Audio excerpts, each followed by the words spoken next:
So we're talking today about all things AI. So we thought we'd bring a bit of AI royalty into the building. We hear a lot of things about AI in the sort of, everywhere now. But from your perspective, if somebody came to you and they were going to ask you the question of why should I do it, what would the answer to that question be?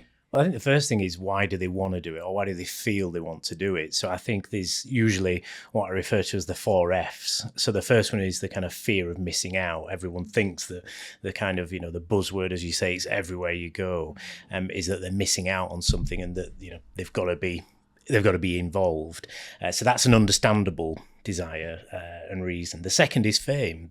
People are ambitious. People don't want the businesses to succeed, and they want to be at the forefront of the new technologies. So having that kind of fame factor is the second F. And the third is fortune. If you look at what AI principally does, it makes things more efficient.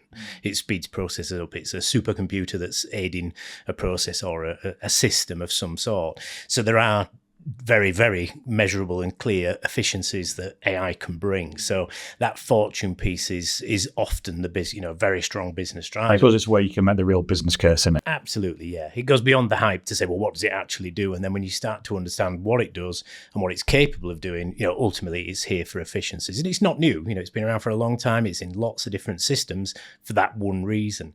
And then the final reason is that kind of FUCK. It's kind of... Will you not trust Rosie's bleeping again?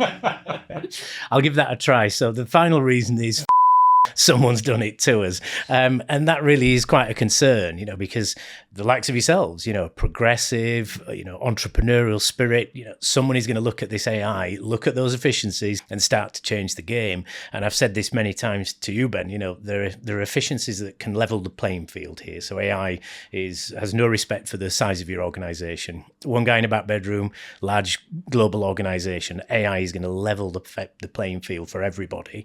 And ultimately, it's going to bring efficiencies, if executed correctly, that people aren't going to be able to compete with. You're not going to be able to go toe-to-toe with a company that is using AI properly, and I stress properly, and we'll get on to safety and everything else.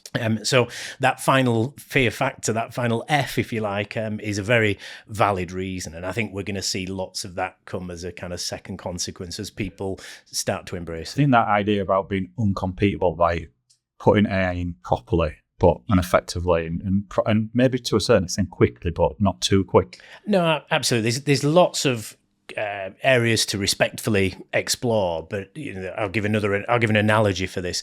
If you think about the automation of the mills in the 1800s, it used to be families of people working in horrendously dangerous conditions, darting in and out of machinery. Then it was automated, and one guy now pushes a button. Exactly the same is going to happen with AI.